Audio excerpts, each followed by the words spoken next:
Goldman writes, in the book of Matthew 26:39, Prophet Jesus, peace be upon him, fell on his face and prayed just like the Muslims do in Mecca and Medina 5 times every day. I have never seen any Christian falling on his face and praying. This argument is popular in Muslim memes on Facebook and Twitter. As we look at 3 of them, notice that they never quote the entire verse. Why don't they quote the entire verse? Because if they quoted the rest of the verse, it would destroy their argument.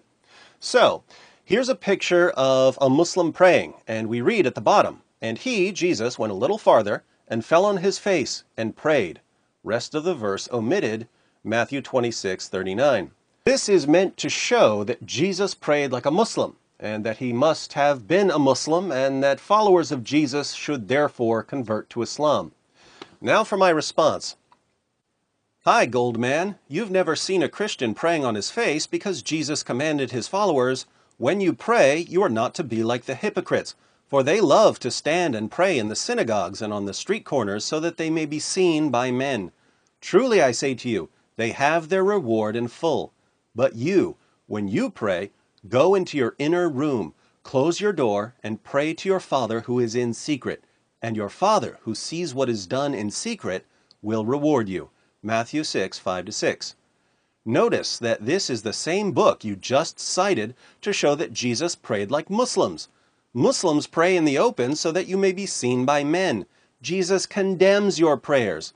Jesus also said, in the same book you cited, and when you are praying, do not use meaningless repetition as the Gentiles do, for they suppose that they will be heard for their many words. Matthew 6:7. What do Muslims do when they pray? They recite memorized prayers in a language most of them don't understand.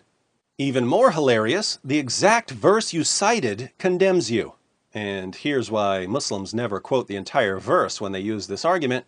Matthew 26:39 reads, and he went a little beyond them and fell on his face and prayed, saying, my Father, if it is possible, let this cup pass from me, yet not as I will, but as you will. Jesus calls God my Father. According to the Quran, 9:30, Jesus is not the Son of God. Indeed, the Quran declares that Allah is a father to no one. See 5:18, 1988-93, and 21:26. So, if we believe the verse you cited, Islam is false. Beyond this, Jesus prayed in different positions. John 17:1 states, Jesus spoke these things, and lifting up his eyes to heaven, he said, Father, the hour has come, glorify your Son, that the Son may glorify you. Now, when Muslims look up Matthew 26, verse 39, and read that Jesus calls God my Father, and then cut that part off because the Quran says that Allah is a father to no one, and they post part of the verse and claim that it supports Islam, isn't that highly deceptive?